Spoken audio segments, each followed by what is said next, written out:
तो पाइथन में डेटा को हैंडल करने के लिए दो बहुत ही ज़रूरी टूल्स हैं, ट्यूपल्स और डिक्शनरीज। अब दोनों ही डेटा को ऑर्गेनाइज करने के काम आते हैं, लेकिन इनके काम करने का तरीका बिल्कुल अलग है। आइए आज इन्हें ही आसान भाषा में समझते हैं। देखिए, कोडिंग में जो सबसे कॉमन प्रॉब्लम आती है वो ये है कि इतनी सारी इंफॉर्मेशन को स्टोर और मैनेज कैसे करें। सोचो, स्टूडेंट्स के मार्क्स हैं, फ़ोन नंबर्स हैं या गेम के स्कोर्स, इन सब के लिए एक मजबूत स्ट्रक्चर तो चाहिए ना। इसे समझने के लिए दो आम से एग्जाम्पल लेते हैं। एक तरफ है हमारा टिफ़िन बॉक्स, जिसमें सब कुछ एक फिक्स्ड ऑर्डर में रखा है। एक बार पैक हो गया तो बस हो गया, आइटम्स को बदल नहीं सकते। वहीं दूसरी तरफ है फ़ोन की कॉन्टैक्ट लिस्ट, जहां हम नाम से नंबर ढूंढते हैं, नए कॉन्टैक्ट्स आराम से ऐड करते हैं या पुराने नंबर अपडेट कर देते हैं। पता है, पाइथन में बिल्कुल यही दो आइडियाज़ ट्यूपल्स और डिक्शनरीज बन जाते हैं। तो सबसे पहले बात करते हैं टपल्स की। इन्हें आप पाइथन की पक्की लिस्ट भी कह सकते हैं। ये डेटा की पत्थर की लकीर जैसा है और अभी पता चल जाएगा कि ऐसा क्यों कहते हैं। तो आखिर ये टपल है क्या? बहुत सिंपल। ये एक ऐसी लिस्ट है जिसका ऑर्डर फिक्स है और जिसे हम बदल नहीं सकते। इसे कहते हैं अनचेंजेबल। इसके सारे आइटम्स को राउंड ब्रैकेट्स यानी स्मॉल ब्रैकेट्स में रखा जाता है। जैसे कि इस एग्जाम्पल में देखिए, सब्जेक्ट और उसके मार्क्स का ऑर्डर अब लॉक हो चुका है। यहाँ एक छोटा सा लेकिन बहुत इंपॉर्टेंट रूल है।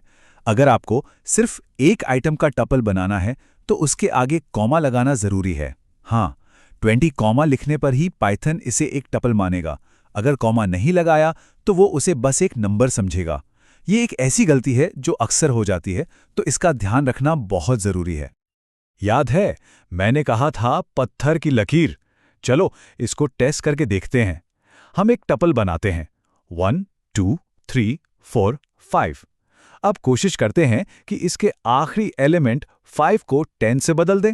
देखते हैं क्या होता है। और ये देखिए रिजल्ट। पाइथन ने सीधा सीधा एक टाइप एरर दे दिया। एरर साफ कह रहा है टपल ऑब्जेक्ट आइटम असाइनमेंट को सपोर्ट नहीं करता। यही इसकी सबसे बड़ी खासियत है, इम्यूटेबिलिटी। एक बार जो बन गया सो बन गया, फिक्स हो गया। चलिए, टपल्स तो क्लियर हो गए। अब आते हैं अपने दूसरे पावरफुल टूल पर, डिक्शनरीज। इसके बारे में आप एक स्मार्ट लेबल्ड लिस्ट की तरह सोच सकते हैं, जहां हर डेटा के पीस का एक नाम, एक लेबल होता है। तो एक डिक्शनरी असल में की वैल्यू पेयर्स का कलेक्शन है जो म्यूटेबल है, मतलब जिसे हम बदल सकते हैं। इसके आइटम्स कर्ली ब्रेसेस ब्रैकेट के अंदर होते हैं। हर एक यूनिक की के साथ एक वैल्यू जुड़ी होती है। जैसे मोहन यहाँ की है और 95 उसकी वैल्यू है। बिल्कुल एक असली डिक्शनरी की तरह, जहां हम शब्द यानी की से उसका मतलब यानी वैल्यू ढूंढते हैं। तो इस स्मार्ट लिस्ट से इंफॉर्मेशन निकालना बहुत ही आसान है। यहाँ इंडेक्स नंबर्स का कोई चक्कर ही नहीं है। बस डिक्शनरी का नाम लिखो, स्क्वायर ब्रैकेट्स में की डालो और वैल्यू आपके सामने। जैसे यहाँ राम लिखते ही हमें उसकी वैल्यू 89 मिल गई। बस इतना सिंपल। और टपल से बिल्कुल अलग, डिक्शनरीज म्यूटेबल होती हैं। इसका मतलब है कि इन्हें बनाने के बाद भी हम चेंज कर सकते हैं। जरा देखिए कितनी आसानी से मीना नाम की एक नई की और उसकी वैल्यू 78 इसमें ऐड हो गई। बस एक लाइन का कोड और हमारी डिक्शनरी अपडेट हो गई। ठीक है, अब जब बेसिक्स क्लियर हो गए हैं तो चलिए देखते हैं कि इनके साथ असल में काम कैसे किया जाता है। अब इनके कॉमन ऑपरेशंस को एक्सप्लोर करते हैं। दोनों के ऑपरेशंस में काफी फर्क है। ट्यूपल्स को आप प्लस प्लस साइन से जोड़ सकते हैं या स्टार स्टार से रिपीट कर सकते हैं। वहीं डिक्शनरीज में आप नए आइटम्स ऐड या पुराने अपडेट कर सकते हैं और डेल कीवर्ड से किसी भी आइटम को डिलीट कर सकते हैं। देखा, दोनों के काम करने का तरीका बिल्कुल अलग है। डिक्शनरीज के पास ना कुछ बहुत ही काम के बिल्ट इन मेथड्स होते हैं। मान लीजिए आपको सारी कीज चाहिए तो डॉट कीज मेथड है। सिर्फ सारी वैल्यूज देखनी है तो डॉट वैल्यूज है। और अगर आपको की वैल्यू के सारे जोड़े एक साथ चाहिए तो डॉट आइटम्स सबसे बेस्ट है। ये मेथड्स डेटा को एनालाइज करने में बहुत काम आते हैं। देखिए, थ्योरी तो ठीक है, पर ये टूल्स असली कोड में कहाँ काम आते हैं। चलिए अब इनका एक्शन देखते हैं उन जगहों पर जहां ये सच में शाइन करते हैं। ये देखिए टपल की एक बहुत ही शानदार ट्रिक।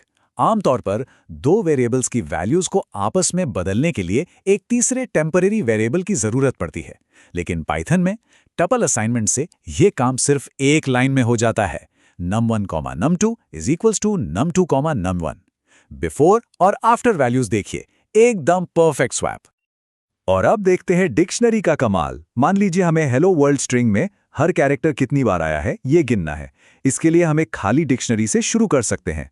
हम स्ट्रिंग के हर कैरेक्टर पर जाएंगे। अगर वो कैरेक्टर डिक्शनरी में पहले से है तो उसका काउंट 1 से बढ़ा देंगे, और अगर नहीं है तो उसे 1 के काउंट से ऐड कर देंगे। फाइनल रिजल्ट देखिए, हर कैरेक्टर का एकदम परफेक्ट काउंट मिल गया।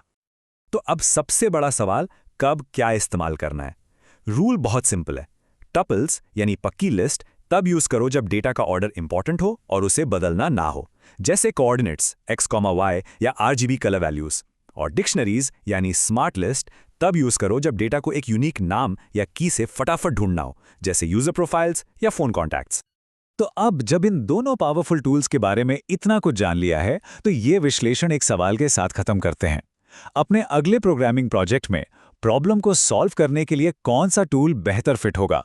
एक फिक्स्ड ऑर्डर्ड पक्की लिस्ट यानी टपल, या एक फ्लेक्सिबल लेबल्ड स्मार्ट लिस्ट यानी डिक्शनरी? याद रखिएगा, सही टूल चुनना ही अच्छे कोड की पहचान है। मिलते हैं अगले विश्लेषण में।